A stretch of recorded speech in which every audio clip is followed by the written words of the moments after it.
Everybody in management in my business works on systems all day long, improving processes. So for instance, we had a little technical problem here a few minutes ago and we made an adjustment, right? Mm-hmm. So it was working kind of okay, but it wasn't the way you wanted it or the way I wanted it. So we made a quick adjustment. And now if we were doing a podcast tomorrow, we would start with this improved version, right? And so that's all my people do. And this is very important. They work on the processes, because if your life is made up of processes and the results you want to have occur, you understand that there's processes that will get to that great result. You work on the processes, you work on the mechanics, and you can get everybody to climb on board and run your business in a systems way. You will have everything you want in your life. You will have the time you want, the peace you want, everything you need in your life you will have if you work on the processes that create the results. It's only common sense, really, but most people don't. They're going this way, they're going that way. Everybody's figuratively speaking, everybody's answering the phone in a different way. Everybody's giving a sales pitch in a different way. Everybody's handling a complaint in a different way. So all your managers do is you get with you and decide the best way to handle it.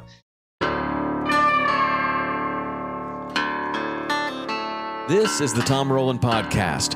Fascinating stories to amaze, encourage, and inspire you in fishing, fitness, and the outdoors. And we're brought to you by Black Rifle Coffee. I started this podcast as a way to connect with my friends, people that I admire and respect, and you. It has been a learning journey that's made me a better person, a better fisherman, a better father, and a better athlete. I'm so happy that you're on this journey with me, and I'd love to hear from you with show suggestions, guest suggestions, or questions. The best way to get a hold of me is through text. You can text 305-930-7346 for the fastest response, but if you prefer to email, you can send that to podcast@saltwaterexperience.com. That's a dedicated email address just for the show. If you like this show, you can show your support by posting about it on social media and tagging me. Text the link to a couple of friends that may also enjoy it, and subscribe and leave a 5-star review if you feel like I've earned it. The website is tomrowlandpodcast.com, and that is where everything lives. All past shows, you can go and listen to any show. You can look up all the different shows that we've done, both the How To Tuesdays, the full links, and the Physical Fridays. They all live on tomrowlandpodcast.com. And the social media is Tom_Rowland, ROWLAND, on Instagram, or you can go to our big account, Saltwater_Experience. I hope to hear from you soon. So now let's get on to today's show. Hi, this is Sam Carpenter, and I am the author of Work the System, The Simple Mechanics of Making More and Working Less. And I'm very happy to be with Tom Rowland on his podcast today. Looking forward to talking to you, Tom. Sam, how are you? Very well today. Man. Talking to you from Southeast Kentucky. Southeast Kentucky? Okay. Yeah. You're spending a lot of time in Oregon, though, right? Well, I spent 45 years in Oregon, and Diana's from here, rural, southeast, beautiful Kentucky. Oh, it's wild out there. And I lived in Oregon. I skied and mountain climbed and, rode my bike and did all kinds of mountaineering. And we met in Washington, D.C. about 6 years ago, and the going back and forth was no good. And so we had to live somewhere. And she has family here, and I don't have family back there. So I'm an Easterner anyway. I'm from rural upstate New York. Okay. And a long time ago, 50 years ago. So we moved here, built a nice house. It's not a real big house, but it's a beautiful house, and it's quiet, and I love the people here. It's great. Nice. It's a good place to live. Yeah. Is upstate New York, is that where you learned how to fly fish and became interested in fly fishing? Yeah, it is. Black River, Moose River, up on the western fringe of the Adirondack Park. Okay. Little town, poor little former industrial town, really part of Appalachia, which of course this is Appalachia here. And in the late 70s, we all know what happened with timber and coal and manufacturing. It all went overseas. The same thing happened way up there, 950 miles from here. So these are my people. Yeah. Very small town. I know just a little bit about upstate New York. We had the great outdoor games up there in 2000 and 2001. We were fishing the Ausable River. We were right there in Lake Placid, and it's such a beautiful place. I loved Lake Placid. I really had, like, they said it was going to be in New York, and I had this picture of what it was going to be like. And I went there, and it was not that way at all. And I just thought Lake Placid was just one of the coolest little places I'd ever seen. And to think that the Olympics were there at one point, and then I was a fan of the movie Miracle and that whole story about the Americans defeating the Russians in hockey. Yeah. And I was able to go into that the hockey rink there, which is literally the size of a high school hockey rink.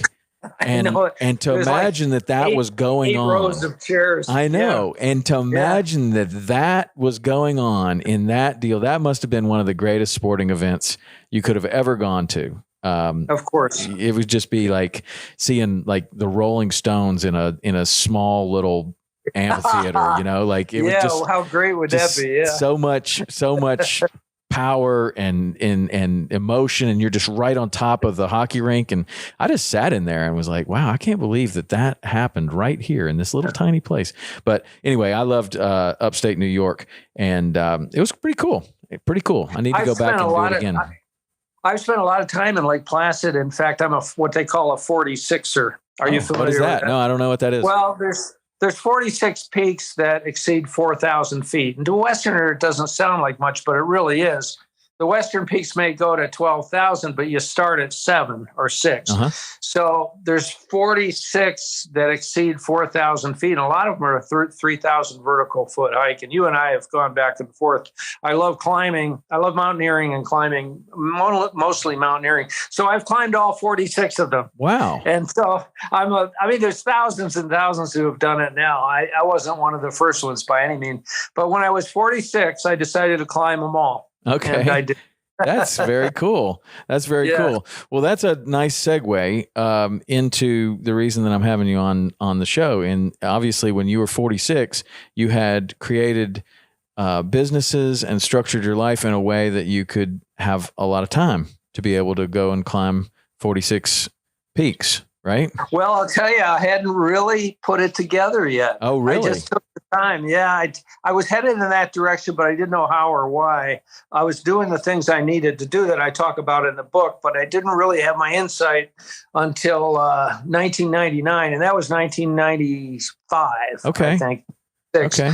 But I was kind of had it in my head, and I just went, and I had good people in the office, but I didn't get a clue about how to get as free as I am now until I was 50, actually. Well, that's pretty good news for a lot of people that you don't have to have this figured out super early. And what we're talking about is, I read your book, and it was recommended to me by somebody that I have a lot of confidence in. And they said, you should really read this book. It's called Work the System. And you basically create systems in all parts of your life that help you to work more efficiently and create more time and more money, right? Well, yeah, sort of. I mean, this is a really good place to start, because there's a very important nuance in what you just said. Our lives are all up. We either manage them or we don't. Oh, wait, hold on. We're losing you for a second. You went. Can you hear me? Yes, but for just a couple of seconds, you went silent. So you were saying our lives are all systems. Yes, our lives are the results of the systems in our lives. For instance, you had to set up with your engineer today so you needed to get from A to B, and we're at point B now, right? So you had to go step by step by step by step. If you weren't organized, and I could see by your back wall, you're a very organized guy. If you weren't organized, you'd go here, then you'd go there, and I forgot this, and we're going to do this, and we forgot to do it, and I I could give you some examples of my personal experience with businesses who operated that way. But the point is, everything in our life is a system. Should I kind of expound on this a little? Absolutely. Please. Yeah. So I'm sitting here. You can't see my hound dog down here, Pearl, but she's been with us about 2 years. And we started with point A. We wanted a little female beagle. And there she is here 2 years, almost 2 years later. But we went through a process of getting her. We drove over to Bowling Green, which is a several hours drive. We picked her up. We brought her home. We took her to the vet. We did all the things you need to do.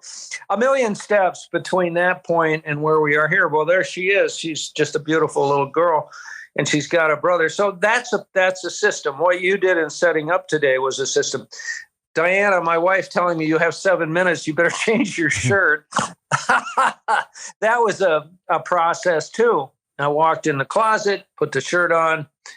Here I am. From A to B. Most people don't manage their systems in their businesses. So let's go to a business.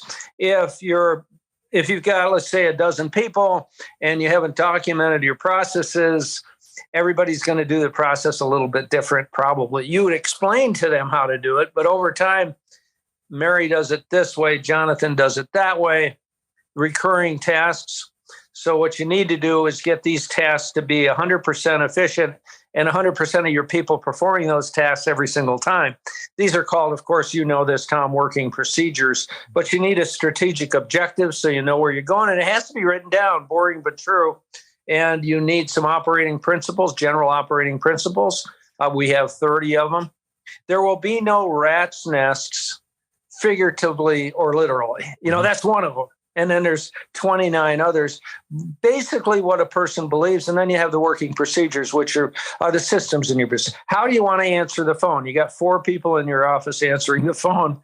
Well, Jonathan answers it this way. Mary answers it this way. No. Put Jonathan and Mary and the other 2 together, and all of you together figure out the very, very best way to answer the phone. Hello, or do you say hi? It depends on your comportment. Hello, this is Jonathan. You've reached XYZ Company. How can I help you today? And the first step would be put a smile on your face. So you answer in a cheerful way, right? So if you can imagine doing that for all the hundreds or even thousands of processes within anybody's business, then will you have a perfect business? And I didn't know the answer to that when I had this mini awakening in the middle of the night. I thought it's worth a try. I'm going to lose my business anyway. And I document all that, as you know, Tom, in my book. Mm-hmm. But the answer to that question is, and this was 1999 when I got this mini enlightenment, would my business be a perfect business if all my systems were perfect and they were executed perfectly every time? And the answer to that is yes. It's easy. Really? Yes. So I make way more money than I need with my business. I have a call center on the side, and I work maybe 4 hours a month. And my people are very highly paid. I get a lot of satisfaction. The product is the best in the country. There's 800 answering services in the United States. There's no question ours is the best. We charge a good dollar for what we do. We don't lose accounts. And I have people who have worked for me for 30 years, literally. Wow. Several that have worked for me over 4 or 5. So that's an important point, Tom. And let me nuance that a little bit about creating systems. Mm-hmm. We all are operated by systems, whether we manage them or not. And the nuance is, do you manage your systems or not? So I have a system where I could get up right now and go in the other room and get a glass of water. You would go from A to B. I could go in and change my shirt again. A is where I decide to do that. B is I put it on, and then I'm back here again. Your college education, somebody who goes to 4 years of school, it starts at the freshman year and goes on, but it really starts before that because the college-bound student knows they're going to college before, and so they prepare in junior high. You go look at schools. You know what I'm saying? Every result in your life, and I don't care what it is, even the headphones you put on your head started with you picking them up at A and putting them on your head at B. So everything happens over time. And every result in your life in this moment is the result of an executed system that created a result. Mm-hmm. And the problem is in most businesses, and I think this is where, I'm not saying your business was this way, Tom, but you like my book, so I know you're knowing what I'm talking about, and I want to gear this up for the audience. If you have a business and there's all kinds of systems in it, of course, like I said, everything in your life is a culmination of a variety of independent systems that don't necessarily have anything to do with you. How you answer the phone in the office, you got 4 people, they all answer it a different way. Oh, but they're all terrific people. Well, one answers it this way, one answers it that way. What you do is for the systems mindset, and if you were working with me, you'd put all 4 people down at a table and you'd figure out among the 4 what is the best way to answer the phone. And each one probably has something to contribute. Hello, this is ABC Company. This is John. How may I help you today? Or this is John at XY. You see, there's a variety of ways you can do it. And so you get your 4 people to agree on the very perfect way to answer the phone for your little business. And then everybody answers it that way. Now expand that to all the systems in your business, including the sales presentation, the marketing plan, the payroll, who does the payroll. So you get everything, boring but true, you get everything documented and you execute it, and all your people climb on board. And I won't go into how to do that right this moment, but if you got everybody climbing on board, then you will have a perfect business. Because the question I asked myself at the beginning was, if I had all my systems in my business and my mind systems mindset entrance, my mini enlightenment was every system in my business is independent from each other. There are all these separate entities. What if I went in and took the most dysfunctional system and fixed it, and then I took the next dysfunctional, like they were coming in on a conveyor belt. I made them all perfect. They were perfectly executed every time. Well, you take all your systems in your business, and it didn't take me that long to do it. You document them, you get everybody to climb on board. And the question is, if all your systems are perfect, will you have a perfect business? And the answer to that question is yes. So I make way more money than I need to make, give a lot of it away. I work 4 hours a month. I have 60 people spread all across the United States and Europe who work for me. And I just keep things going in the right direction. We had to navigate COVID, so maybe I work 6 hours a month. Wow. And all my people buy into the systems mindset. And what they do, Tom, just to wrap this up for now, is everybody in management in my business works on systems all day long, improving processes. So for instance, we had a little technical problem here a few minutes ago, and we made an adjustment, right? So it was working kind of okay, but it wasn't the way you wanted it or the way I wanted it. So we made a quick adjustment. And now if we were doing a podcast tomorrow, we would start with this improved version, right? And so that's all my people do. And this is very important. They work on the processes, because if your life is made up of processes and the results you want to have occur, you understand that there's processes that will get to that great result. You work on the processes, you work on the mechanics. And so many, let me finish up with this for this moment. So many systems gurus out there, and I wrote the book in 2008. It's in the 4th edition. I'll be the godfather of system strategy in business. We can give it to Michael Gerber and the E-Myth, but he never really explained how to do it, and I did. If you can get everybody to climb on board and run your business in a systems way, you will have everything you want in your life. You will have the time you want, the peace you want, everything you need in your life you will have if you work on the processes that create the results. It's only common sense, really, but most people don't. They're going this way, they're going that way. Everybody's figuratively speaking, everybody's answering the phone in a different way. Everybody's giving a sales pitch in a different way. Everybody's handling a complaint in a different way.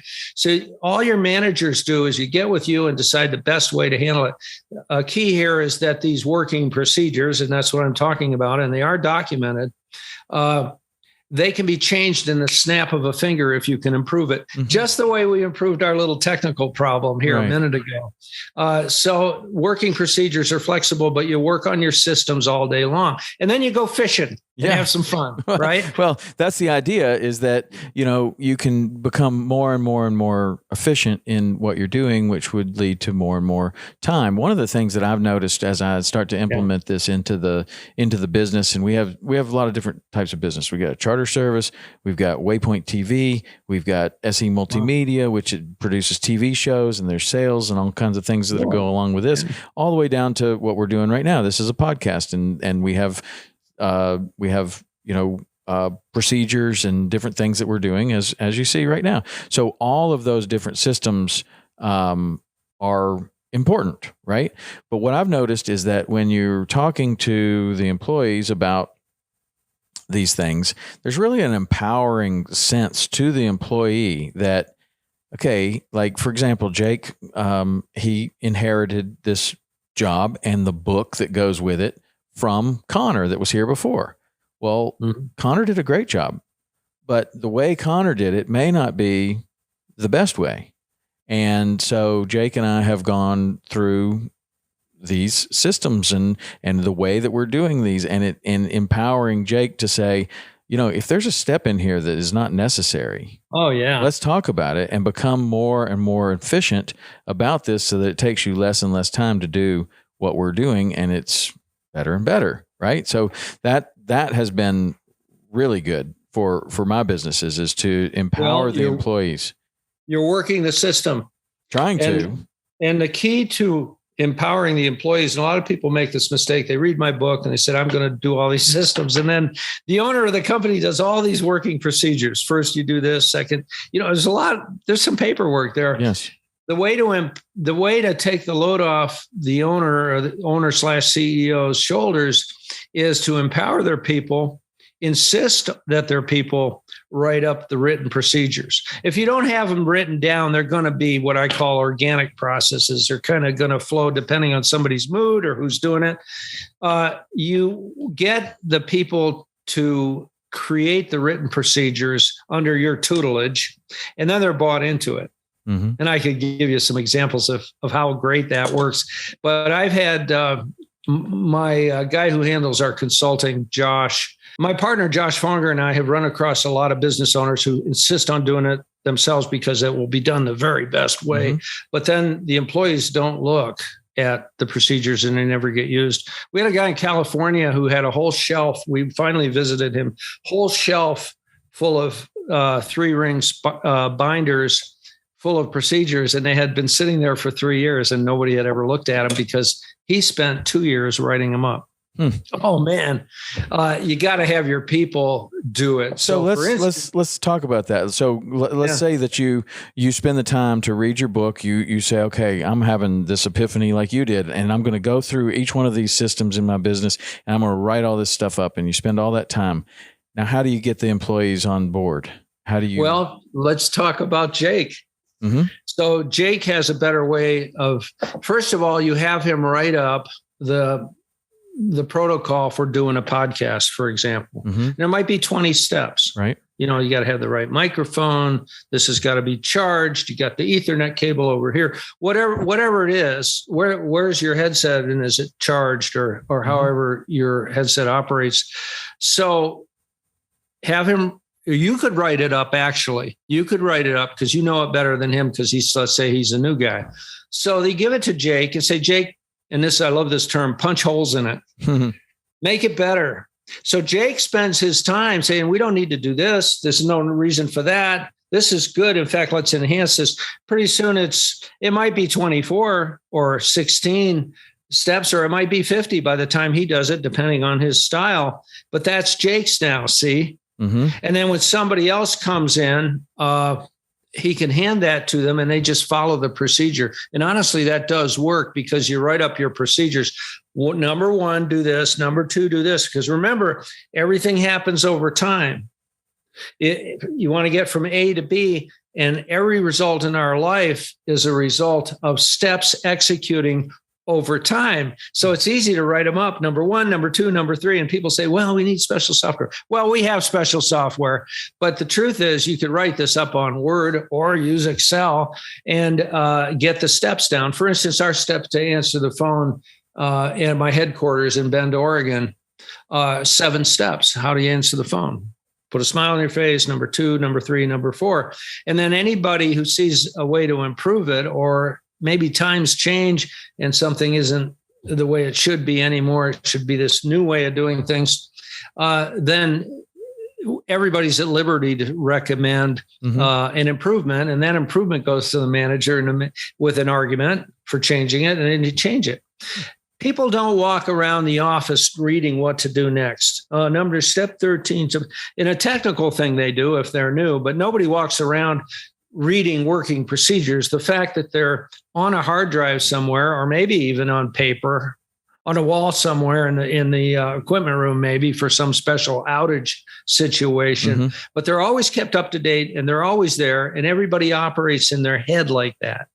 A to B. Over time, what are the steps? And you get the steps perfect. And then you move on to the next system, because remember what I said earlier, all these systems are independent of each other. And that's what I saw. I talk about it extensively in the book, the enlightenment night I had back in 1999. I saw and I don't know if it was a dream or a vision or what it was, but I saw a table as I laid there exhausted after 110-hour work weeks for 9 months, 7 days a week. I had this vision, this dream, or God, it was almost metaphysical, of separate items on a table. Like I have this was on the table. This glasses, I put them over there. You can't see them on the screen. I have these sticky notes. I'll put them there. But what I saw was every system in my business was a separate item on the table. It wasn't a big mass of sights, sounds, and events. My company, Centratel, wasn't just this big conglomeration of swirling, although that's the way I was operating it, Tom. And so what I did was I took this biggest problem right here, and it took us about 8 hours, and I talk about it in the book. It took us about 8 hours, 3 of us, to figure out how to solve the problem. And I instantly saved 2 hours a week of my time. Okay. Multiply that by 23 years. And then we did that with the next biggest system. The biggest problem, it might be small, but whatever your biggest problems are, you start, you document it, you get your people together and you hash it out and you get it perfect. And then you do the next one, like they're coming in, as I mentioned, on a conveyor belt. Right. That's what you do. And here's something. What is the single difference between a small struggling business and a large successful business? What is the one thing that without exception holds true for one, but not the other? Profit. Well, what it is documented systems. Documented systems. Okay. Boring, but true. The big organization has everything documented and they're always working on the processes. So we handle small to medium-sized businesses, but believe me, if it's a big system, if it's a big business, big successful business, they got the documentation down. Oh, you could have market permutations and you're making buggy whips and the horse came along, but if you are documented, you are super efficient. And not many people in small businesses or medium-sized businesses even do that. And what is the definition of a medium-sized business? I would say anything over 20 employees. To 100. And then you're getting into a larger business, but there could be a cultural change in a 2-person outfit all the way to the moon. But we don't work with many very large businesses. We work with some in some kind of a subsystem strategy, but the big business CEO knows this. They may not be able to talk about it the way I'm talking to you, Tom, about it, but they get it in their head. They have a system strategy mind. And my background is engineering, so it's kind of not surprising that I'm at this place. But it has to do with being able to see the separate systems. And so when I give a presentation, I run the audience through a little 4-minute, 5-minute kind of a process where I say, okay, you can close your eyes if you want. Let's get all new age here, but listen carefully to what I'm saying and think about it. It might help you to close your eyes, but if you're in this room watching me and I have an audience of 400 people or whatever, I want you to identify the different systems around you. And then I give them a hint. Well, first of all, the person next to you is a system. Okay. And the person on the other side is, plus there's heating and air conditioning going on. Plus there's lights. Plus you can hear me because there's, a system to amplify my voice. How many can you think in your head? And then I say, that's what I'm talking about. When you can get through, when you're driving a car, when you're walking around a house, when you're giving a presentation, if you can see all the separate businesses and not just this mass of confusion out there, that's the systems mindset. And it doesn't take long to get it. Now, my guy, Josh, I remember he worked for me for about 3 weeks, and he's been with me 12 years now, and he does the consulting. About 3 weeks after I hired him, he came in. He liked my book, but he didn't quite get it yet. And one morning he walked in, and I had to remind him of this a couple of weeks ago. He's down in, he's newly arrived down in Tennessee. But like, as of Wednesday, moved from Hawaii. Really? Wow. Yeah. But he came in and he says, Sam, I'm going crazy. I said, why? He says, it's just driving me crazy because I'm seeing all the separate systems in my life. Like I see you, I see the telephone, I see you've got a Diet Pepsi on your desk. Maybe not the healthiest thing.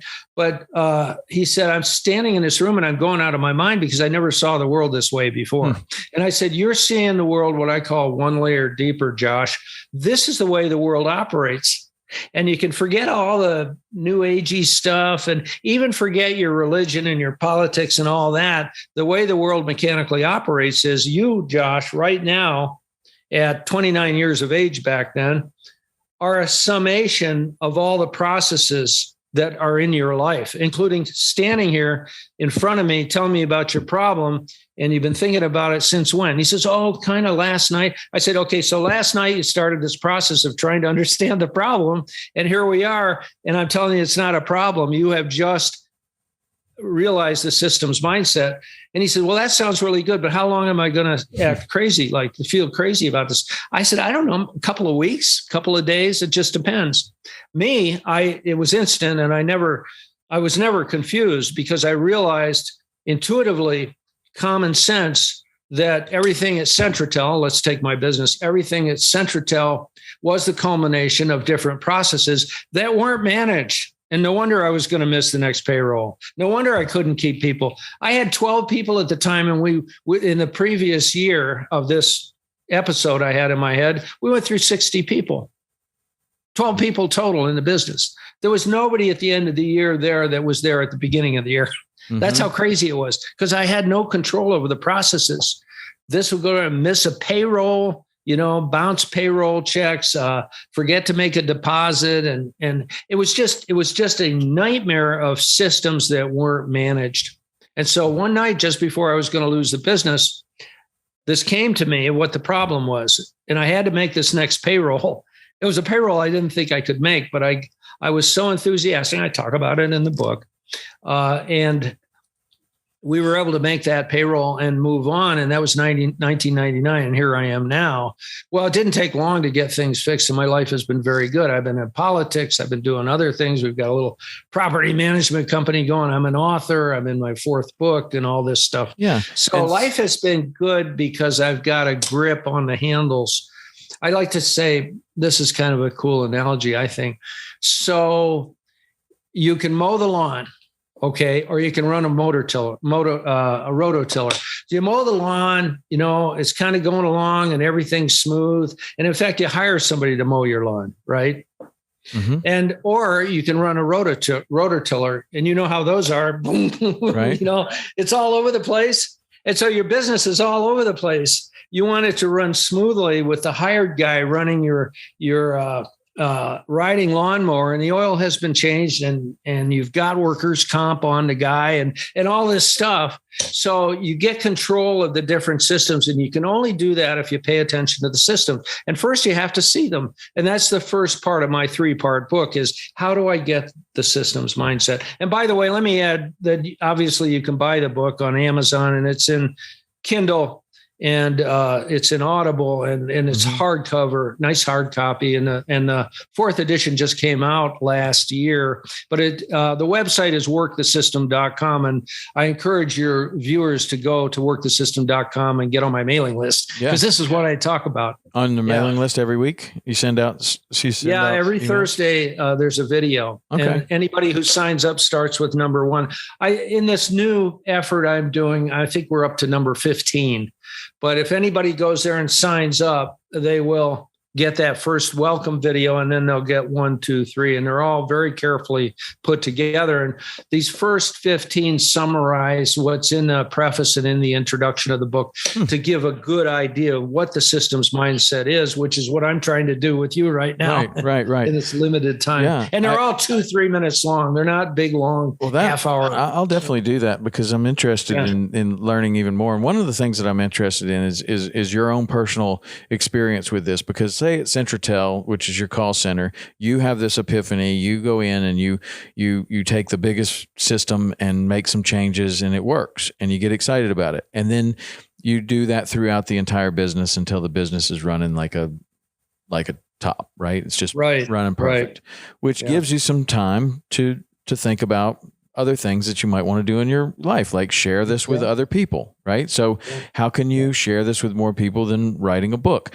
So my question is, after you've had this experience with your own business, and then another thing that I want to talk about is physical fitness. I know that you're into that, and you see physical fitness as a series of systems as well. But after you see this in your business and you go and you say, okay, well, I'm going to write a book about this. You're going to create systems around writing a book, right? Like, how did you take your experience at Centratel, which is about answering a phone and doing payroll and all of that, and how do you take that experience of something that's worked and then apply it to something different in your life? Like, and this is where I think a lot of people might get confused on this, is like, I can see that answering a phone is a system, but how do I get up and write a book? How is that a system? And so I'm interested in how you applied what you learned at Centratel and then applied it to like your writing career. Well, I'll tell you what I did was I studied a couple of books on writing.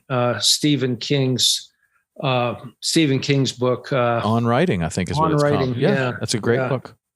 Yeah, and a couple other writing books, and I found out how to write a book. And one thing you do is work on the table of contents first. Okay. Take months to do it. You've got it. You cannot just start plowing into a book and vomit all this. I call it verbal vomit. Just type because you're so brilliant. It doesn't work out very well. You really need to start. So what I did was I learned what the process is for successful writers, and I followed that process and I tweaked it as I went. One of the tweaks you get is, when do you write? So Stephen King writes in the middle of the day with heavy metal music in the background. Well, I get up at 3 a.m. when it's totally quiet and write for 2 to 4 hours, and then I'm done for the day because I need the mental refresh, right? There's other methods, but you have to learn what the process is by other people and not create the wheel from the beginning. Okay. And I try to write 1,000 words and in a session if I can, pretty much done, but you're going to go back and edit it over and over and over. And you create your own process. And that's what I did. There was a whole process, and it has to do when honestly, when I get up real early and Diana sleeps in a little bit till 6, I got to feed the dogs. I got to feed the cats. I've got to, turn the air conditioning up or down, whatever the time of the year is.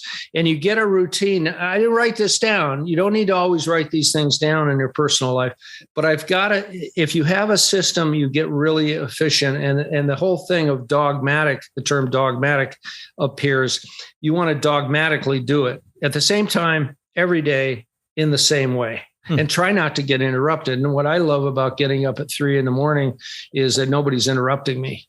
And that's it. And then by the time the rest of the world wakes up at, say, 8 a.m., I'm done for the day with my big project, which is the new book, whatever book I'm writing. Yeah. Does that make sense? I hope I'm answering your question. Yeah, it does. It does make sense. But still, like if you take answering the phone, for example, that's one that you gave us before. That you're gonna determine how's the best way to do it. So I'm assuming that in your writing, like you just went through your system there, that you're going to wake up at a certain time. That's it. You're going to create a certain amount of time for yourself. And if you prepare for that and do that, it's a can't miss. You're going to sit down and you're going to write. Can't miss. Right. That's right. And you tweak it every time. Well, that didn't work so well, so I'll do this. That didn't work so well, I'll do this. So when you're doing something like that, though, but I'm sorry to interrupt you, but when you're doing something like that, though, in your own deal and something outside of Centratel, like this is a new venture for you. So you're saying, okay, well, that didn't work so well. Are you writing that down? Is that important? No. Like it's not important to write it down at that point. I encourage people that are starting a business, don't worry so much about the documentation. Kind of get the general stuff. Is there a market? Do you have the resources? Kind of, because you'll be going over here and you just you're going to make errors. Mm-hmm. So you go over here and you make an error, you come back and those errors get smaller and smaller as you go on. Once you've got a machine operating and there's money coming in, even on the verge of your first client, then you start writing it down. I don't want to sound like some kind of a crazy guy with the documentation. It is important, but you don't want it to become the center of your life. Does that make sense? Yeah. You want it to be the center of your business, but not your life. So you don't want to get kind of crazy about it. So would I get up, if I was going to write a new book, would I write all down my steps? No, I wouldn't, because this is the real world. But at some point in running a business where especially when you've got other people, you need to do the documentation, boring but true. Now, John Steinbeck also wrote a book. What was it? Working Days. It's a great book. And the way he wrote in the 30s about the Dust Bowl, The Grapes of Wrath, it's a fascinating book, even for somebody who's not an author. He decided he was going to write 2,000 words a day. This guy was alien genius, alien genius.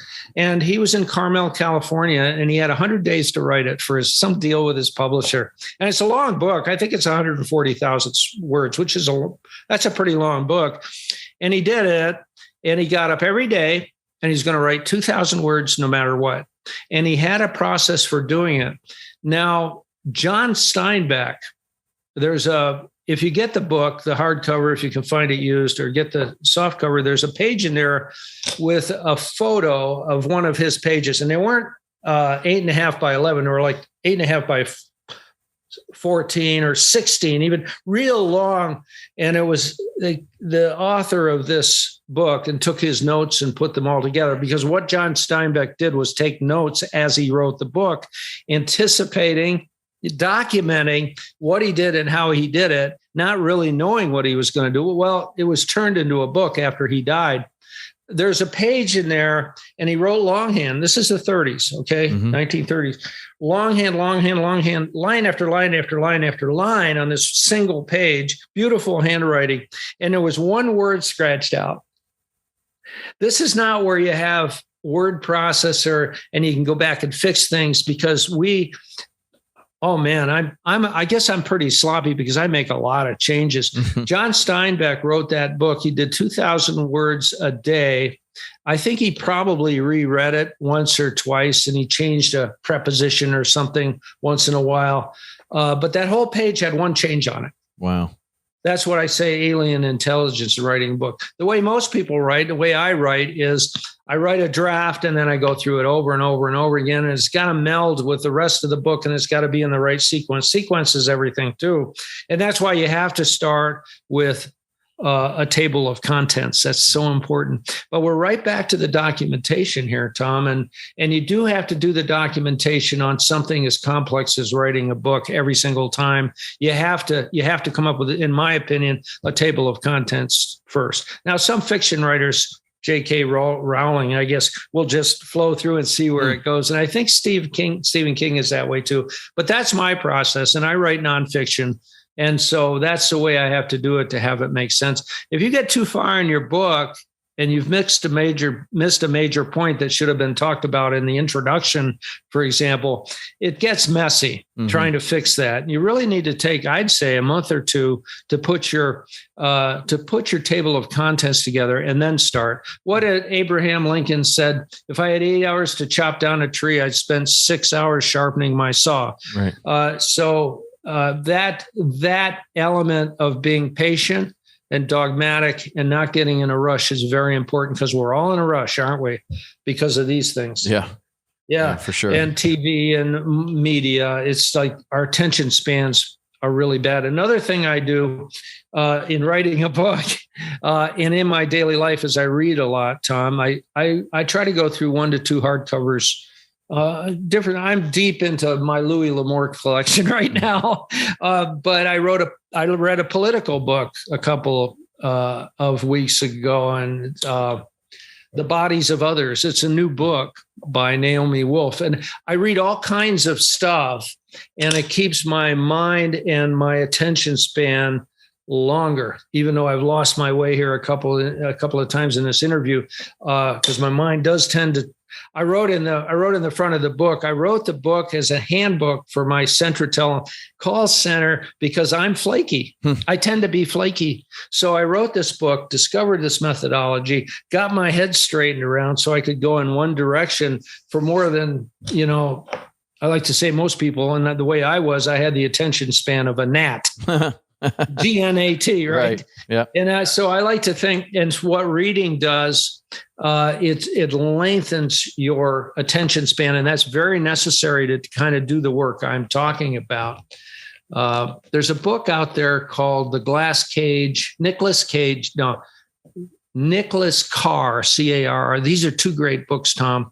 One is The Glass Cage, and the other one is called The Shallows. The Shallows came first. And he talks about all this, of the beauty of reading to pull that. He's a college professor. Yeah. I'm not big on college professors, generally speaking, and we could go into that. But he's down in a big university in Atlanta, I think. And he wrote these books, and he talked about lengthening your attention span by just reading. And it doesn't take long. If you have an attention span problem, you can read Dogmatically for three or 4 days. And it's hard to focus this first few days, but it takes about 4 or 5 days to get your attention span back. Right. Even if you spend 20 years losing it, you can get it back very rapidly. That is very important for writing a book or doing anything else, the ability to sit down and contemplate rather than going here and going there, right. which and that all is of us tend to do. so pervasive right now. I mean, it's getting even worse because like when Twitter came out, it was like 150 characters or 75 characters or whatever. And now it's even smaller chunks, right? But I think it's interesting because at the same time that you have so much interest in that, you have a lot of interest in, the world's most popular podcast is 3.5 hours long, and audiobooks are probably as popular as they've ever been.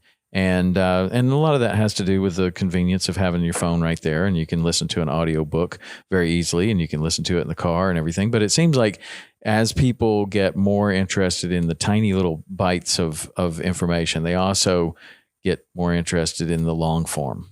And I just kind of see that it's almost a reflection. It seems like more people are interested in the tiny bits, but the reflection is that a lot of people are interested in the longer form podcasts. Well, if you're paying attention, if you see this is happening in your head, not you, but anybody, if we see what's happening in our heads, then we'll say, I have to counteract this. So yeah, I'm going to do what I need to do to stretch out my attention span. Mm-hmm.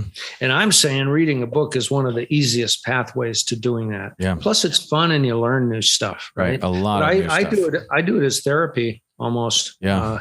And Louis Lamour, it's about being a man and good and bad. And I love the guy. He was a prolific writer. How many books do you think he wrote? I think he wrote a little over 100. Yeah. Yeah. Really. I have a collection of, I think, 50 or so. Wow. Of them. And I'm wading through that, and they're easy to read. They're 30,000 to 50,000 words. And it's a good break for your head not to worry about sociology and politics or even your next big deal. It's good to just go over here and refresh your brain. Yeah, of I'm course a fan of that too. We even have a book club right here on the podcast where we put your books in there. Let's talk about the application of your systems mindset into fitness. That's something that you talk about in the book, and I think it's a very easy way for somebody to kind of get their head around what we're talking about somebody wants to lose weight, or they want to get in shape, or they have a goal, they want to run a 5K, like. And you go through this in the book about your own personal fitness journey of how you saw that as a system too. So how do you apply this to fitness? Well, let me turn the tables a little bit. You and I talked just before we started recording, and I said, you read my book, and I'm sure you have some ideas about how that applies to fitness. I'd like to hear your scheme, and then I'll tell you my scheme. How's that sound? Sure. Absolutely. I think that, first of all, I had to create a way that fitness was an enhancement to my life rather than a burden, right? And this is one of the things that we talk about a lot. If you're trying to work out at dinner, bath, and bedtime, and you're a young parent with young kids, and you get home from work and you try to shoehorn this in because you feel like you need to be the provider and you need to be healthy and you need to be the leader of your family, which are all great reasons to be healthy, but you're trying to do it at the wrong time of the day, it's not going to ever be something that you can consistently stay with. So in my opinion, consistency is number one. You have to find a time that it works for your life and your family. And then you have to create a way that your life is now basically revolving around that time. That is a number one priority. So for me, it was, that time is not available. I don't like to do it at night after the kids have gone to bed. So the most logical time for me is first thing in the morning. In the middle of the day, I'm out on the water. So first thing in the morning, I'm just going to get up earlier than everyone else, and this is my time. I'm going to create that. And so my system is get up early enough to where I have my allotted amount of time, and that is the priority for the day.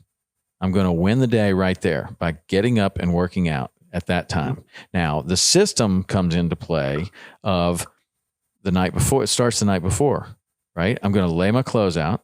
I'm going to have my water. I'm going to have a plan of exactly what I'm going to do. I'm going to know exactly where I'm going. If I'm on the road, I'm going to have already scoped out the gym or the parking lot or whatever. And I'm going to know so that when the alarm clock goes off, I put my clothes on, I walk out the door, I already know what I'm doing. There's no wavering back and forth. Oh, it might be raining outside. I don't know. It's something, but it all starts the night before.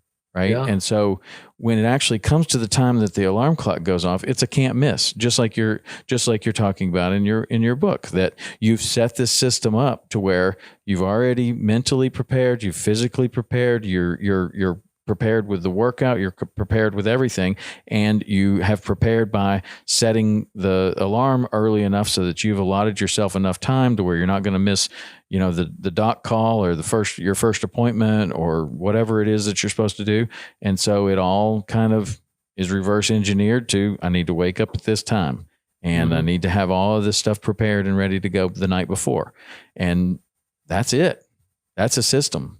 Right. That is a process, and it starts the night before at A and ends up with your last effort in your workout, whatever it is, at B. And then you do that the next day. And if you can make it easy on yourself, it'll actually happen. Yes. You won't make excuses. Exactly. Right. Yeah. And I could see from your office how organized you are. No. And I sense you didn't do that just for the podcast. No. It's funny. In some parts of my life, I'm extremely, very organized. And in other parts of my life, not so much. And that's why your book was very interesting to me, because I'm like, okay, well, I've already got this so locked down in certain areas of my life. Why is it that I'm not applying these systems into other areas of my life? And why managing systems, managing them. Right. Yeah. So not only, but first I think that it's important, just like you were talking about with Josh, is that you realize that it's not just chaos. Like all of this chaos is created by not managing any systems, right? So if you have a room, like when Jake first started working here, this room that's behind was an absolute wreck. It had sponsor gear from every company that I've ever worked with in there. It was knee high. You couldn't walk through it. And it was such a wreck. And I just said, okay, well, I'm going to clean this up. So now it's super tight and we keep it there just like that. It's a system of, okay, well, this is what we do. When we're finished with this, we put all this stuff up and we put it away, and it stayed clean. And that's how it's going to stay, right? Yeah. But it's being aware, I think, first, that there is such a thing as a systems mindset, and that all of the things in your life are basically a bunch of little processes that all work together to give you the result that you're getting right now. So I don't know. I've got it locked down in certain areas, in my diet, in my fitness, in my sleep, in my relationship with my wife, my relationship with my kids, locked down. And it's like, okay, well, what did it take to create this habit of fitness that I have? And I never miss a day. I don't miss a day. I don't want to miss a day. Because I've also done this in this system to where I make sure that a part of the system is that it's fun and I enjoy it. And if I stop, if that happens, that I'm not enjoying it, I'm going to change the system and I'm going to do something that I am enjoying. And so I don't know. Is that the answer that you expected, or how does yours compare to that? Well, No, it's exactly right. There's a formula I put in this 4th edition, and there's number 1 with an arrow to number 2 to an arrow to number 3, an arrow to number 4 equals a result, right? That's what you just described. You're seeing the mechanical reality of your life. You've got to do it in the morning. First of all, sequences everything, and then you lay everything out. I really can't add to that. I will add a couple of little nuances to that, because that's precisely what I teach, what you just described. One thing is, I call this clustering, and that is, so Tom, you have a family and you have 2 kids. How many kids you got? 3 kids. So you got the kids, you got the family. That's very important. Priority number 1, but your fitness is priority number 1. You've got to create income to support your family. That's priority number 1. Most people have 5 or 6 priorities in their life. And for some people, it might be some hobby or some passion. Fishing, these are all important to make Tom a performing, contributing, especially. We've got to contribute value to others, contributing. And people say, I don't know, while I'm fishing, I'm not taking care of my kid who has a ball game, or if I'm doing this, I'm not making any money, and they're all important and I don't know what to do. And so I have this concept called clustering. They're all important. Try to do every one of them every day if you can. Some of them need to be every other day, maybe. But spend time with your family and don't feel guilty that you're not guiding a fishing trip. At your workout, don't feel guilty that you're not home with the family. And when you're with the family, don't feel guilty that just try to do a little bit of them every day and cluster. So in other words, don't prioritize.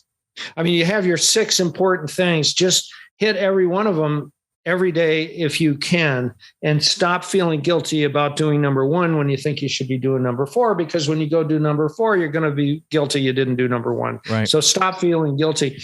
And then the other thing, and I talk about it extensively in the book, and you'll remember this, is blood tests. I'm a big fan of going to the doctor and getting a full screen blood test. And when I did that in 99, when I was so physically sick and my business was failing, I had 3 or 4 different hormones that were like 0. And I was terribly dehydrated because I had a little bit of a kidney problem. I have to drink a lot of water.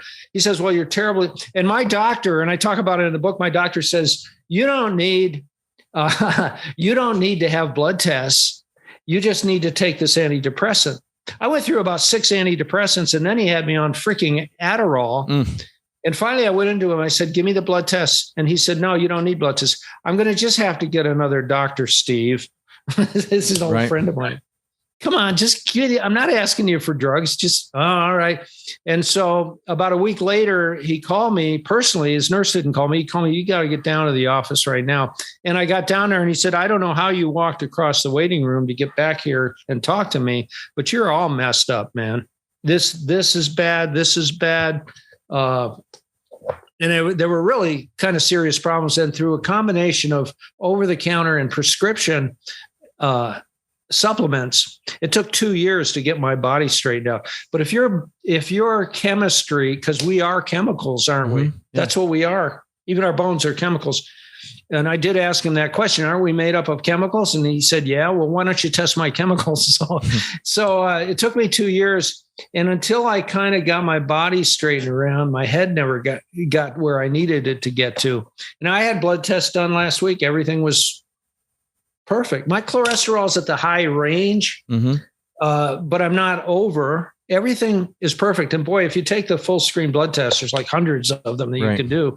Go to the doctor, get them all done and see if there's any problem there, because you'll have a doctor telling you need antidepressants. I'm really against antidepressants. I'm like Tom Cruise. I'm not a Scientologist, but he had me going down this road when the problem was that my basic chemistry was all screwed up from stress and overwork and all that stuff. I was going out at 2 a.m. on my mountain bike and hammering for 3 hours up the hills, down the hills. I was working out too much as I was not getting enough sleep. I had to learn how to sleep all over again, but I had to get my blood chemicals right as a normal human being before I could accomplish any of that. So I'm a big fan of blood tests, but your description is exactly right. And I talk about that kind of thing. I could tell you read my book. I think you would have figured this out on your own without my book, but that's what you do is you set up systems that are super efficient. And here's another mantra, Tom: automate, delegate, delete. So if you have a task in your business, can you automate it? Can you delegate it? Can you just freaking get rid of it? Right. And that's the most delightful of all, is to drop some. And I have examples in the book about at least one example in there of something that we got rid of. And we were spending so much time over a decade doing this task, and we never used the results of that task. And so we just eliminated it and never have missed it since. And that's in personal life, of course, too. Yes. Yeah. Like, why do you drink? Not you, but I say to people, how does that contribute to your life? Well, it relaxes me. No, it gives you a hangover the next day, and I used to drink and I did all the drugs. I was at Woodstock and the whole thing, so I could speak to this. But if you're trying to get somewhere, why put barriers in front of you? Why do you self-sabotage yourself? Drugs, are you crazy? You can't smoke dope and expect to get here. Well, all my friends, well, where are they? Well, nowhere. So I have some pretty strict rules too about self-discipline and everything. And I don't really, I guess I'm preaching now, but I'm not so dogmatic that I won't let anybody in the house that doesn't do any of those things. But I'm pretty dogmatic about how I operate my health and everything else. And as far as my health goes, but to add to what you said, we talked about it. I'm a rucker. I like to go rucking with a heavy pack. For me, 30 pounds. I'm not a huge guy. I take my 2 dogs out and we just climb up and down the canyons. It is the best workout. And you do that too. Yes, I think you mentioned. Yep. Yeah, that is the best thing. Cause I'm on the Cumberland Plateau, and the most vertical feet you could get. And I'm a mountain climber. I like climbing 4,000. I got to go down into the Blue Mountains to get that, the Blue Ridge, to get my 3,000 or 4,000. But up here, you can't get more than 500. So, and you always climb down into a canyon and back out. And so what the dogs and I do is I'll climb down one side, go up the other side. There's 500 or 600 vertical feet there. I can get 600 in this one hike I'm thinking about. And then we come back down and climb back up again.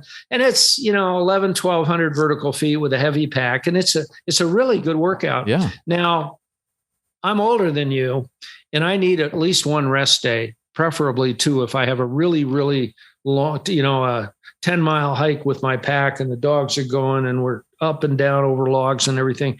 I need a couple of days. It just takes me longer to recover. And I've worked that in because I was working out every day too. You're in your 40s? 54 almost. Wow. You don't look it. Thanks. Well, I had to slow down in my 60s. I'm 72 now. And, but I'm as fit as pretty much any 30-year-old out there. That's awesome. But you get that way because of the system's mindset, right? Like, I mean, maybe it's a priority for you and you enjoy it, but maybe that's part of the system. It is. It's part of the system that makes me okay. I can write. I can be a reasonable person around my family, all that stuff. Yeah. But I've been an athlete since I was 11, downhill skiing, cross-country skiing, soccer, cross country track. This is exactly how your book was recommended to me, because I was talking to somebody about something in my life, and I was like, something happened, and I said, well, yeah, I just decided to lose 20 pounds, so I lost 20 pounds real fast, and they're like, that's incredible. Like, if you can do that, then why couldn't you do this in these other things that you're talking about doing with your business, or you can do it like that?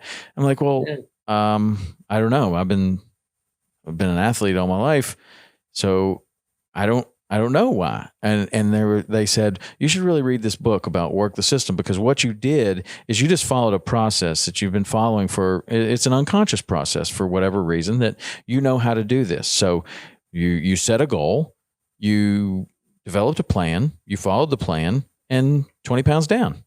Yeah. That's a process. And so all you got to do is do that in your business. And that's all you have to do is do it in your personal life. And all you have to do is basically, most people already know some sort of a process, even if it's a bad habit, even if it's there's processes that are bad habits, right? Like, you wake up, you walk, you grab a pack of cigarettes, you go have a cigarette. Like, that's how you get up. That's how you start the day. Is that the healthiest way? No. So is that contributing to long-term health? No. But delete it. Right. But that's a system, right? So that's a system or a process that unconsciously is in your life. If you can do that, then you could do any system. You could do any process. You just have to think about it in that, oh, well, I wake up, I do this. Okay, well, either I just have to apply that over here to answering the phone, or to a time that I'm going to do emails, or whatever it is, right? And that's I didn't even think about that until right now, but that is how your book was suggested to me, because of the physical fitness aspect, and someone realizing you've got that locked down, and that is just an unconscious kind of thing that you're doing, but it's just the same as everything else that you're trying to do in all of these different businesses. You start at A, you go to B over a period of time, and there's steps in there, and you just follow the steps. This really is opposite a lot of modern philosophy in the West, in that you start with a mechanical. So I want to lose 20 pounds. Okay, I'm going to buy into this method. And there's a lot of ways to lose weight, of course. But whatever method you bought into, you said, I'm going to follow this and I'm going to do it. Step 1, step 2, step 3, step 4, and the 20 pounds is gone. You have to look at the mechanical execution of the system rather than wait to get motivated, right? Oh, I just can't get motivated to lose the 20 pounds. Well, let's just say you got motivated. How would you do it? Well, I never thought of that. I just am waiting to be motivated. You're going over, that's backwards. Right. The motivation will come. And as you kind of referred to, Tom, a little while ago, so you get a system fixed in your business. And I talk about this in the book. You get a system fixed and you get so excited about it because you took the mechanical and you eliminated a problem. What else can we do? It doesn't take much to get super excited. And as you, I'll bet, lost your first few pounds, you got really excited because you could see that what you were doing was working.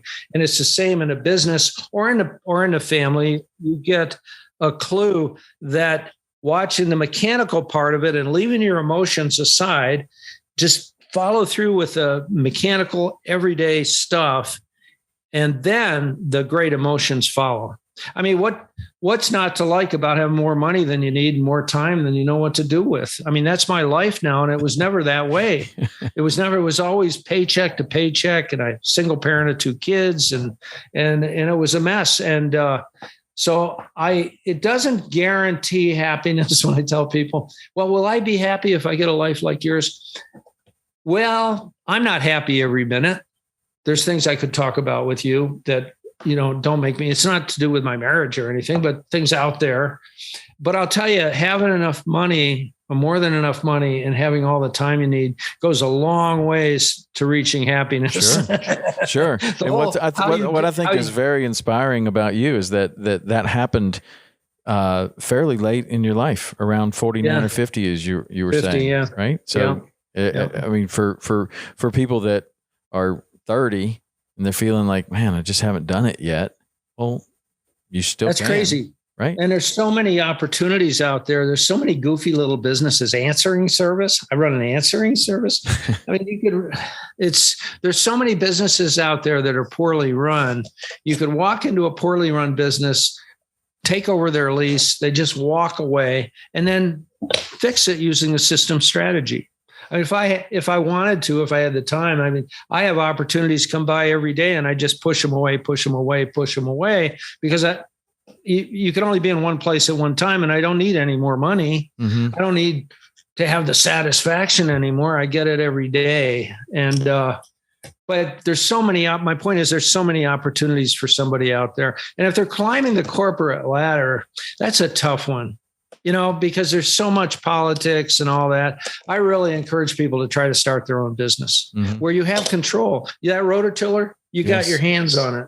And you're not underneath it, but working in a corporate environment's a tough thing. Yeah. And if you want to work for the same corporation for 40 years and have a gold watch at the end, and that's your peak experience, go for it. But I don't understand it. Yeah. I would like to leave something. In a lot of situations like that, you really have very little control, and that's one of the things that you're talking about in your book is control and how that contributes to happiness. And I'd like to just touch on this as our last thing about when you have the systems mindset and you start to apply this in all different parts of your life, how a little more control over your life, your destiny, whether you're a fire killer, as you say in your book, or you're preventing fires through preparation, how that contributes to happiness, and you've certainly seen it in your life.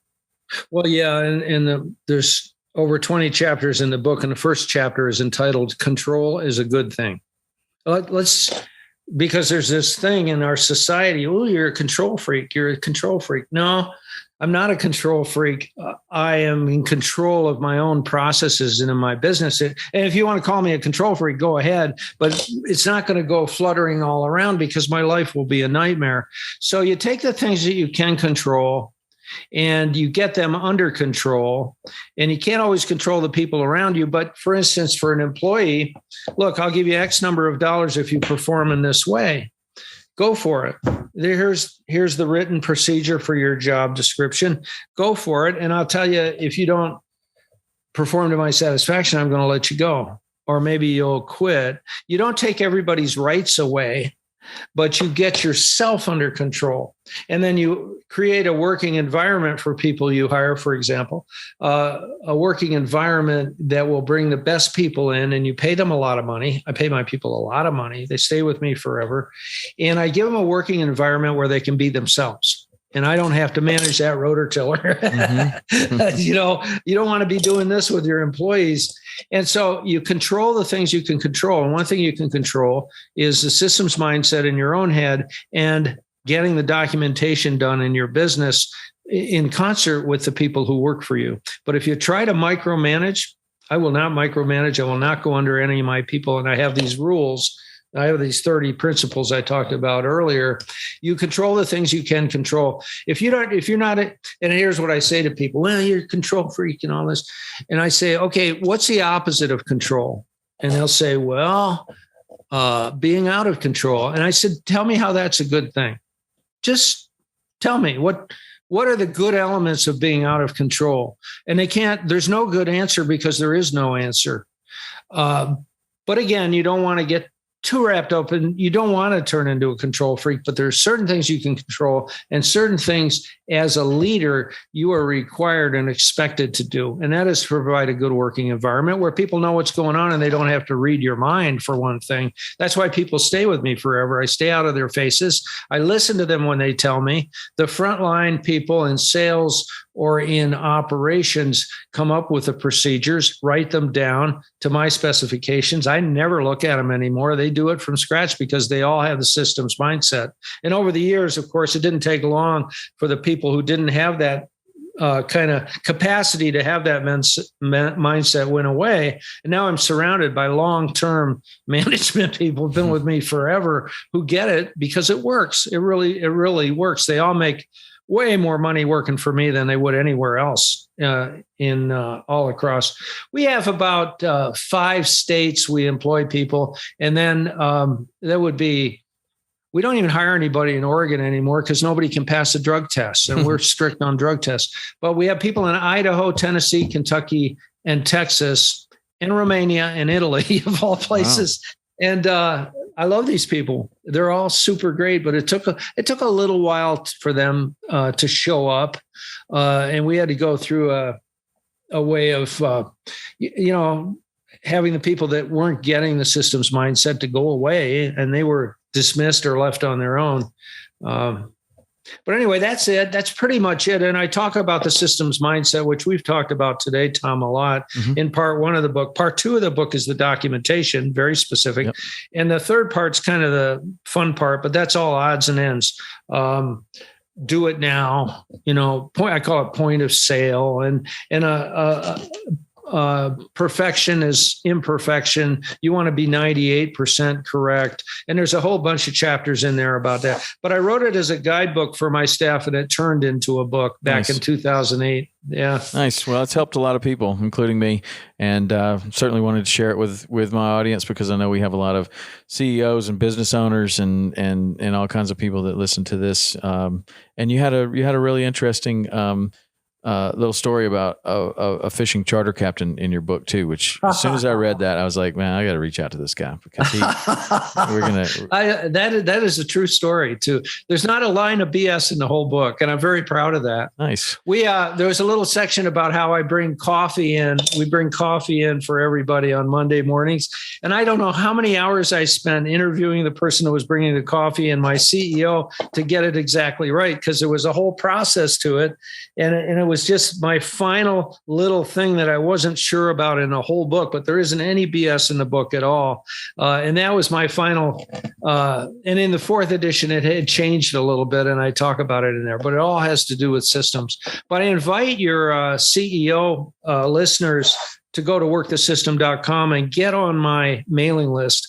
Once a week, you'll get a video from me, and they're 3 minutes long or 2 minutes long. I think one was 4 minutes, but I don't like, I know from the statistics, a lot of people, they'll start on a 15-minute video and they won't get very far. Mm-hmm. Right. Now, a podcast is different because this is in depth, right. But these are little nuances about the systems mindset. And I get up in front of the camera and I just rattle it off real quickly, and then I'm done. And people can pass those on and everything. Sure. But that's the best bet. Yeah. All right. Cool. Yeah. Well, Sam, thanks so much for your time today. I really appreciate it. And thanks for writing your book. I've put it to use myself, and I think others will do the same. Well, I'm flattered, Tom. You're an accomplished man, and I love hearing accomplished people like my book. I mean, that's just ego on my part. But thank you for embracing it and having me on your show. Thank you. All right. That's it for today. We'll see you next week.